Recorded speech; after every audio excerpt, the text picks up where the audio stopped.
नमस्कार. सर्वप्रथम मी सर्व माझ्या पत्रकार मित्रांना, सर्व माझ्या मतदारसंघाला मी नवीन वर्षाचे हार्दिक अभिनंदन देतो. आणि आज मी पत्रकार परिषद फक्त काही गोष्टींचा खुलासा देण्यासाठी बोलवलो आहे.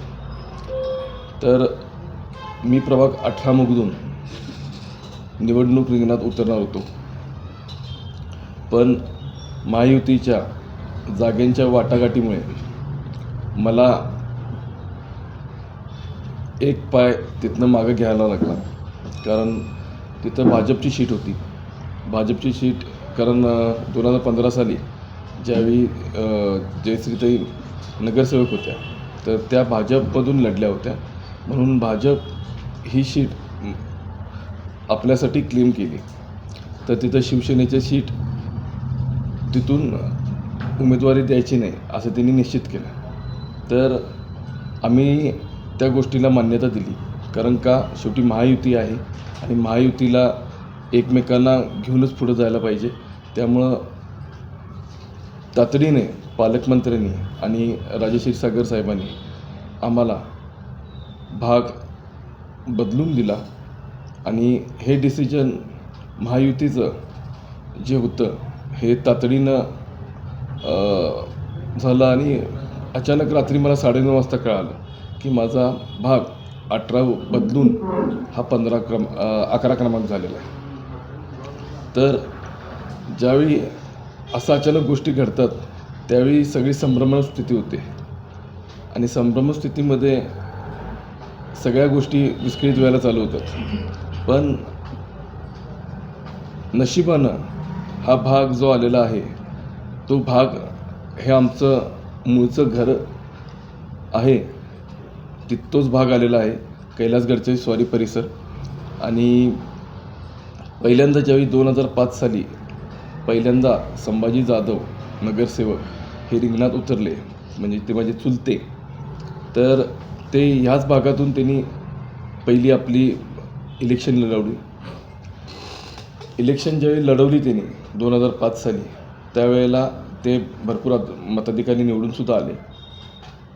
तर सुरुवात नगरसेवकमध्ये जाधव घराण्याची ही कैलासगडची स्वारी हा भाग ह्या इथूनच झालेली आहे. त्यामुळं लोकांचा कल आणि प्रतिसाद आणि अण्णांवरचं प्रेम आणि वहिनीसाहेबांचं केलेलं काम या सगळ्यांची शिदोरी घेऊन 100% मला वाटतं की लोक माझ्या मागे उभे राहतील आणि मला विजय करण्यात मोठा सिंहाचा वाटा ठरतील. आणि हा आज जे काय प्रभाग क्रमांक 11 मी पुढं कार्यकारी करणार आहे, जे काही विजन ठेवून उतरणार आहे, ते सर्व विजन अण्णांचेच आहेत. ते विजन अण्णा आकातकालीन गेल्यामुळे राहिलेले आहेत. तर ते सगळे विजन मला पूर्ण करायचे आहेत आणि चांगल्या पद्धतीनं पूर्ण करून भाग विकसित करायचा आहे. त्यामुळं मला वाटतं की नशिबानं तो 18 क्रमांक बदलून मला 11 क्रमांक आलेला आहे. कारण अण्णांची स्वप्नपूर्ती काही राहिली असेल तर ती स्वप्नपूर्ती पूर्ण करण्यासाठी हा भाग मला, जुना परिसर हा मला माझ्या, तुम्ही लग्न म्हणू शकता किंवा काय, तर त्या पद्धतीनं तो माझ्या घरी आलेला आहे पुन्हा. आणि खरोखर मी चांगल्या पद्धतीनं काम करीन. इथं सर्व लोक मला ओळखतात. सर्व लोकांची माझी नाळ जुळलेली आहे. एका परिवारासारखे आहेत, मित्र आहेत, सगळे मंडळ, सगळे पेठ.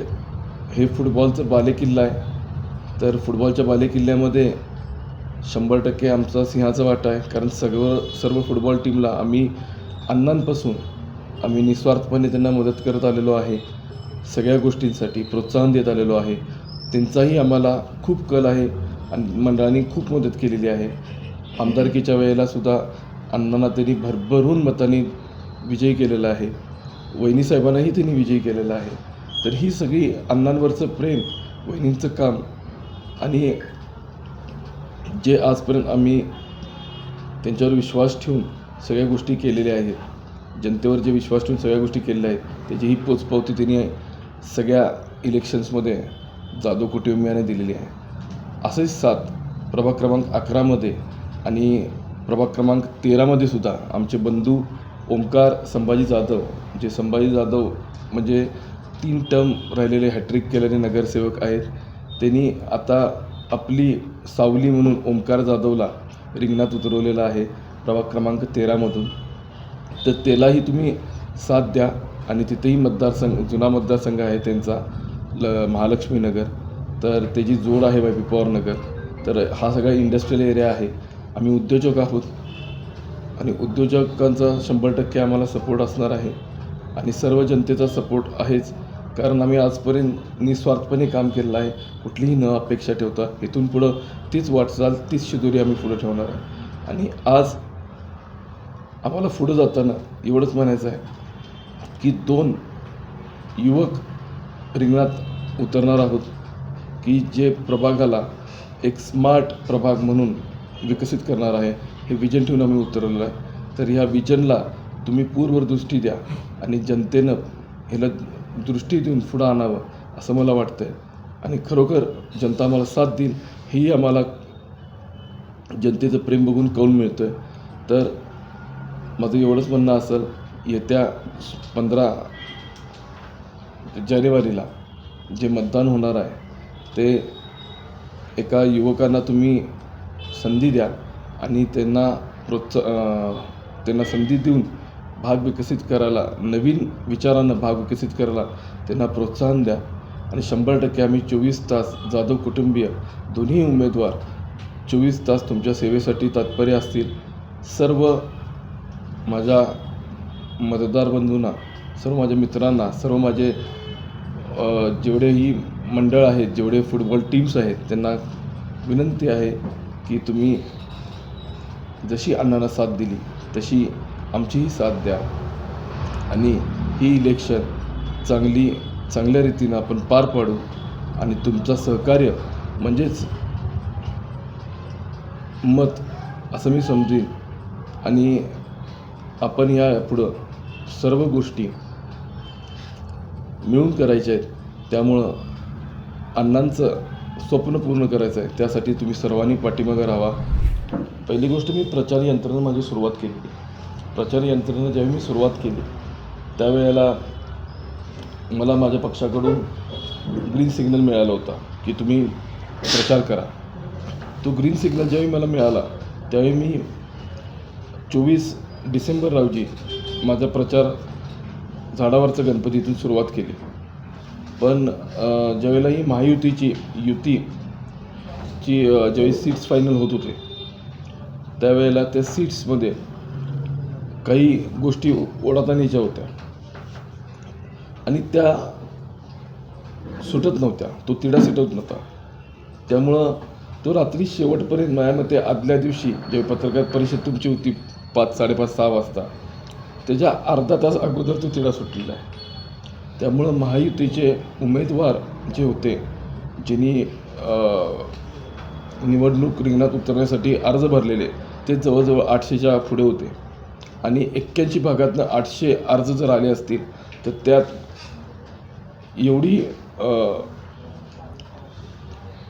एवढी जी माणसं आहेत त्यांना कसा न्याय द्यायचा, ह्या गोष्टीमुळं या महायुतीमध्ये सगळी संभ्रम चालू होती जागा वाटपाची.